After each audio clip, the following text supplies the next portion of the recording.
Upang Ilonggo, Please subscribe subscribe and like. and share. Ayun, magandang araw na naman sa ating mga kababayan. Nako, ano na naman itong pinagsasabi ng mga kampo na mga didishit mga kababayan.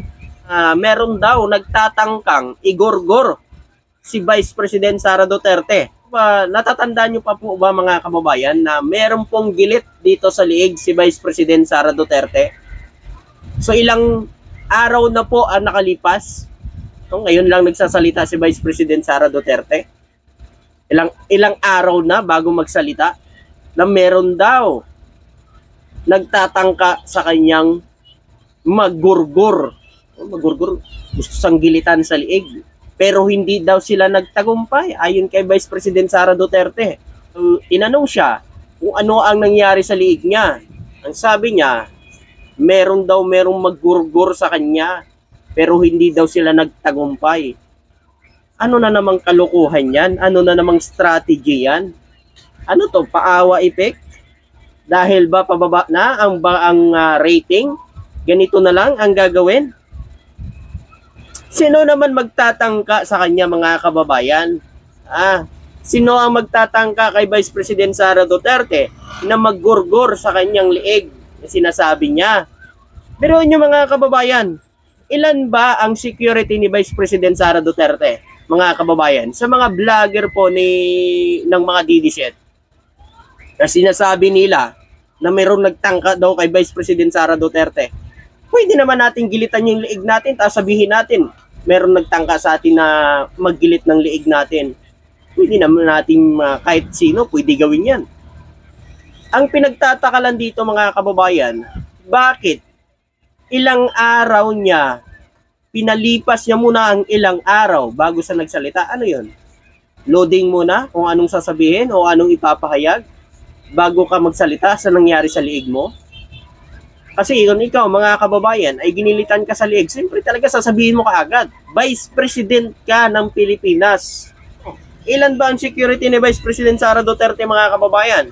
Eto, ipapakita ko po sa inyo ang report ng COA. Eto, mga kababayan, report ng COA yan.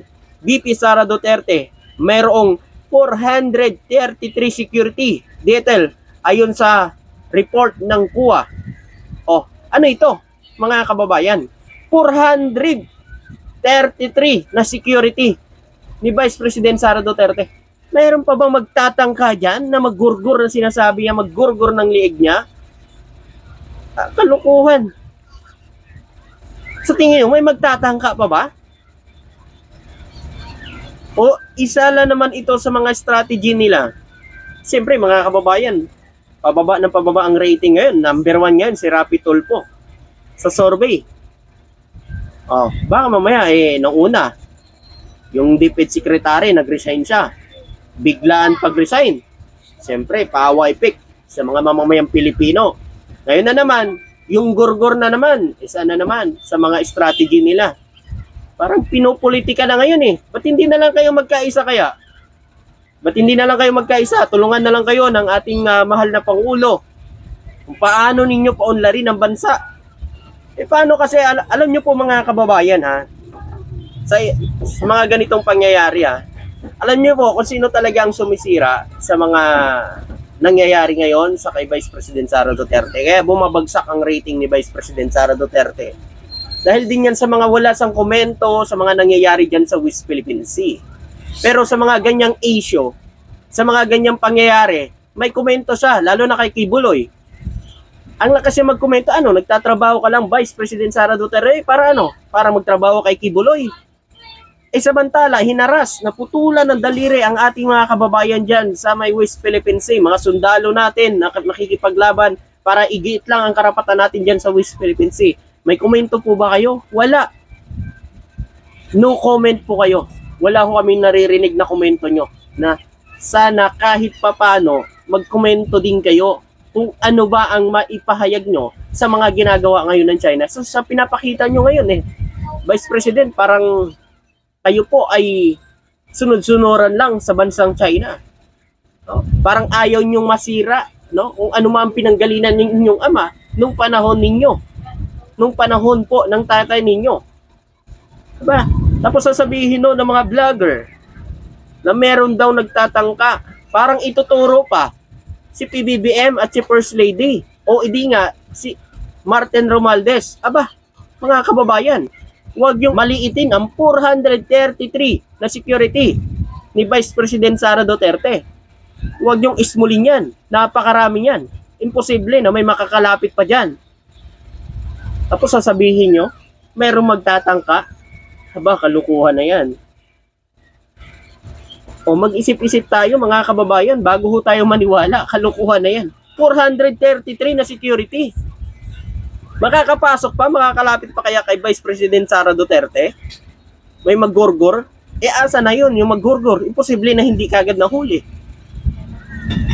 Diba? Tapos ngayon, parang pinapaanahan pa ngayon ng mga DDS na daw si First Lady pang ang gustong ituro ng mga to. Mayroong isang vlogger na parang yung paliwanag niya, parang gusto niyang iba to kay First Lady yung nangyari kay Vice President Sara Duterte. Bakit? Nakita nyo ba na naglapit si Vice President Sara Duterte at saka si First Lady? Diba wala? Dapat pinupukusan ng presidente at vice-presidente kung paano matutulungan at mapaunlad ang bansa. Hindi na puro ganito, puro strategy, puro pamulitika. Tagal pa 2028 pa ang eleksyon. Ibig sabihin, dapat focus muna sila sa kanilang trabaho. Si PBBM, may narinig ba kayong ganyan mga panasalita? Dahil ang gusto ng ating mahal na Pangulo, maglingkod lang sa bayan, sa mga Pilipino. Hindi na kung ano yan. Ugaling squatter yung mga ganyan eh. Ano yung mga pinagsasabi nila? Pinagsasabi ni Vice President Sara Duterte na merong maggurgur sa kanya. Parang kalukuhan naman. Ba't hindi ka agad ipahuli? Kung sino man yan. Ba't ngayon lang nasalita? Ilang araw bago nakalipas. Tapos ngayon sinakyan na naman ng mga DDS supporters. Kung ano-ano na naman ang binabato. Tila ba'y kasalanan daw ng administrasyon. Di ba? Kapal ng mga muka. Ayan, mga kababayan. Bumababa na ang rating kasi ni Vice President Sara Duterte. Nangunguna na po si Rapi Tulfo sa survey bilang presidente. Ano mga kababayan? Dito ba? Sa tingin ko kasi parang strategy na naman nila eh. Isang strategy na naman nila. Siyempre mga kababayan, paawa ipik. Tulad yan, sinasabi nila, hinaharang daw ng gobyerno ang maisog rally. Gobyerno daw ni Pangulong Ferdinand Marcos Jr. ang humaharang sa maisog rally. Bakit ba sila nagrarally? Ano bang meron? Ano bang ipinaglalaban nila?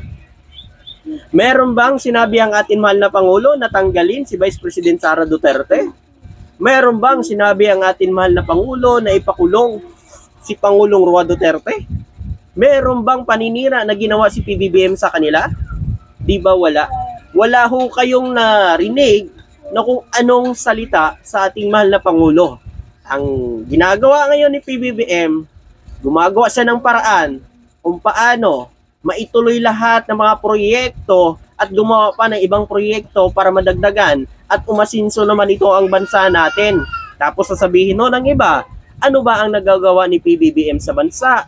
Aba mga kababayan, hindi daw itinuloy ni PBBM ang mga proyekto ni Digong. Aba, hindi ho kasi kayo nanonood mga kababayan. Hindi nyo ba alam, lahat na proyekto ni Digong ay na-stop dahil wala ng budget.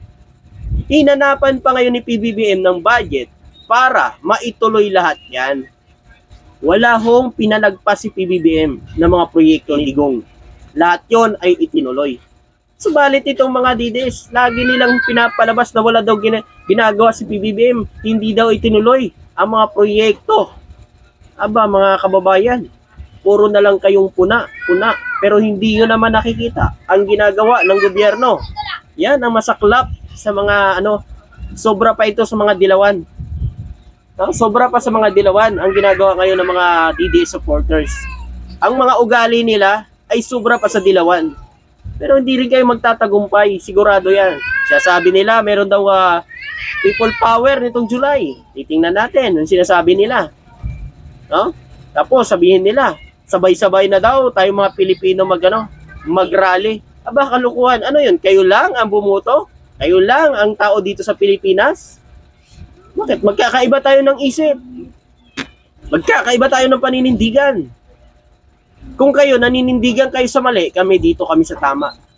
Siyempre mga kababayan, kayo, ano po ang masasabi nyo at makukomento nyo dito? Siyempre, hanggang dito na lang, sa tingin ko dito, isa na naman sa mga strategy nito nila, na dapat ay magtulungan na lang sila ni PBBM. So ginagawa pa nila ngayon ng issue para bumango silang na bumango para sa 2028. Sana isinantabi muna yan, ang politika, pumukus muna sila ngayon kung ano ang meron ngayon dahil sa ngayon, patuloy ang panghaharas ng China dyan at pangaagaw sa mga teritoryo na pag-aari ng Pilipinas. Yan dapat ang pagkakaisahan ng Vice Presidente at ng Presidente. Kaso lang, wala under ng China ang busy natin. So maraming salamat at magandang araw po sa inyo lahat.